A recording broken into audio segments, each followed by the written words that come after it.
Salut à tous pour la suite de notre formation. Dans cette vidéo, ce que nous allons faire, c'est réaliser notre page, la page nous permettant de contrôler la musique, donc démarrer une musique à la musique suivante, musique précédente ou encore de boucler sur musique. Pour ce faire, nous commençons tout d'abord par créer là un nouveau fichier que nous allons appeler music player, music page.date. Nous commençons par importer notre flûte matériel. Ok. Par la suite, nous créons un stateful widget que nous allons appeler music page. Ok. Là, ce que nous allons faire, c'est enlever ce conteneur. Vu que c'est une nouvelle page, on crée un scaffold. On lui donne un abat. Pour l'instant, nous laissons vide. Et un body. Center. Pour l'instant, nous laissons vide. Nous enregistrons. Ok. Ce que nous allons faire, c'est au niveau de My App, nous allons modifier My Homepage comme point d'entrée de l'application et mettre plutôt Music Page. Nous enregistrons.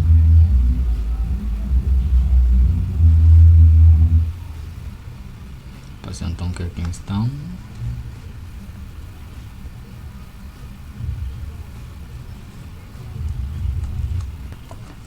Ok. Là, vous voyez donc, nous avons notre abat vide et notre center là qui est vide.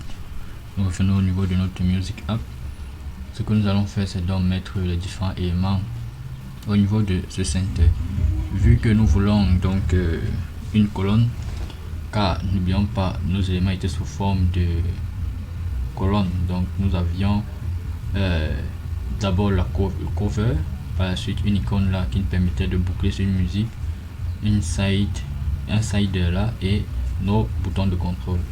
Donc nous allons tout d'abord nous créer un petite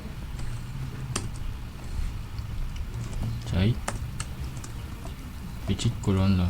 Ok. Notre colonne, quant à elle, prend donc des children. À l'intérieur de notre colonne, nous commençons d'abord par mettre comment dire l'élément qui nous servira de cover. Et pour ce faire, nous allons passer par un conteneur, c'est-à-dire nous mettons un conteneur. Ok, là au niveau de notre conteneur, ce que nous allons faire, c'est définir tout d'abord une largeur white. On va passer par media query of context size white. Ok, pour récupérer la taille de notre device et la largeur de notre device, nous allons lui donner à notre hauteur, nous allons mettre la même chose. Donc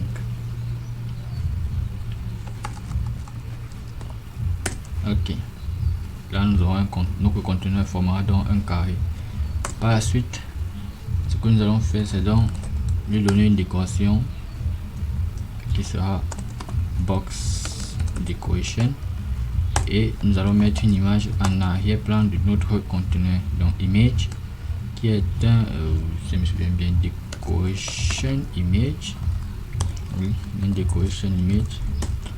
Et nous spécifions l'image, nous allons mettre la asset image car là nous voulons utiliser nos assets, donc /asset /cover. Ok, je mets des virgules, j'enregistre.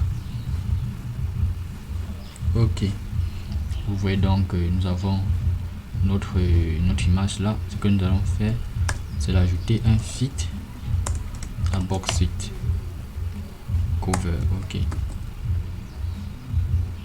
ok, là tout est bon, sauf que nous venons au niveau de notre colonne et nous allons mettre main axis alignment à center pour centrer notre image là. Vous voyez que c'est collé là, c'est pas très joli, donc nous allons mettre un petit peu de marge de ces côtés là. Donc nous venons au niveau de notre center là, ou bien colonne, je sais pas si là il n'a pas de propriété padding, donc nous allons venir au niveau juste là avant notre colonne. Je vais venir sur remanier et le wrapper avec un padding. Là je vais me mettre disons 20 partout. J'enregistre. Ok, vous voyez donc nous avons donc nos petites marges là. Ce que nous avons fait, c'est définir donc des radius là, donc des petits arrondis. Pour ce faire, nous venons au niveau de la propriété décoration là et nous ajoutons un border radius qui va être border radius.circular et nous mettons 20 pour le test. Nous allons ajouter un petit peu 40. Ok, parce que là c'est bon. Ce que nous allons donc faire par la suite, c'est mettre notre petite icône qui permet de boucler entre les musiques. Mais avant, nous allons mettre un size box là, size box. Ok, c'est après notre conteneur size box. Ok, pour mettre un petit peu de hauteur entre notre cover et l'élément qui va suivre, nous mettons même 10. Par la suite, nous mettons dans notre petit bouton là pour qui va nous permettre de boucler ces musiques. C'est icon button. Il prend on press qui est l'événement qui s'exécutera lorsqu'on aura appuyé sur le bouton, et là on lui donne l'icône qui sera affichée, icon point repeat, parce que c'est bien ça. Là on met quelques petites virgules, on enregistre. Ok, c'est bien ça. Par la suite, nous mettons donc notre slider, mais avant nous allons mettre encore un petit, je vais copier ceci, size box. Nous mettons notre slider, mais avant notre slider, nous allons mettre les indicateurs là, les indicateurs de temps. Et pour ce faire, vu que nous en avons deux qui sont alignés de façon horizontale, nous allons créer une row, et dans cette row nous donnons les children. Pour l'instant, nous allons juste mettre texte, et comme texte nous allons mettre 0.0, 2.0, 2.00. Il nous en faut deux, donc je vais copier et coller ceci. Et vu que si j'enregistre pour l'instant, vous allez voir les deux sont collés. Or je veux qu'un se retrouve à la fin, donc je vais mettre un espace entre le premier et le deuxième. Je viens au niveau de ma row là, je mets un main axis alignment,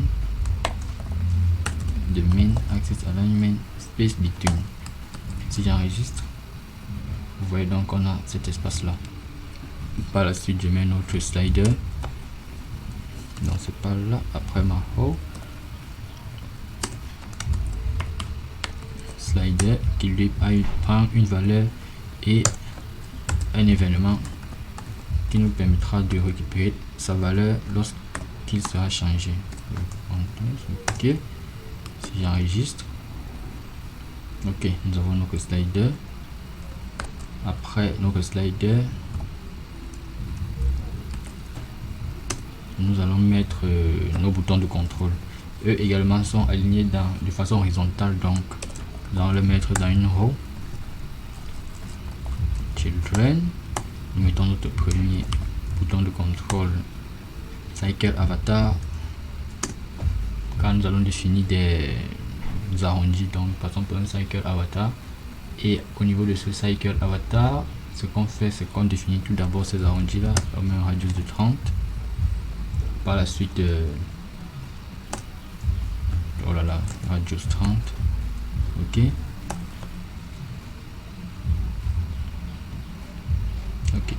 Par la suite, nous mettons un child qui sera donc le bouton, bien plutôt l'icon button sur lequel on va appuyer pour l'action. Donc icon button on pressed. Pour l'instant, je laisse vite, et l'icône icon point skip Skype, c'est pas trop previous and. Bon, là c'est une icône data qui doit être dans une icône. Ok, je mets à l'intérieur là. Ok, j'enregistre. Nous avons donc notre icône là. Ce que nous allons faire, c'est dupliquer ceci là et là. J'enregistre. Nous en avons 3. Je modifie les icônes. Là je vais mettre les héros et là je vais mettre Skype. Next. Ok, j'enregistre. Ok, nous avons dans nos icônes. Ok, bon, là je pense que c'est bon pour cette vidéo. Par la suite nous allons voir comment personnaliser notre sidebar et également nos icônes. Je vous donne donc rendez-vous dans la prochaine vidéo. Allez, ciao.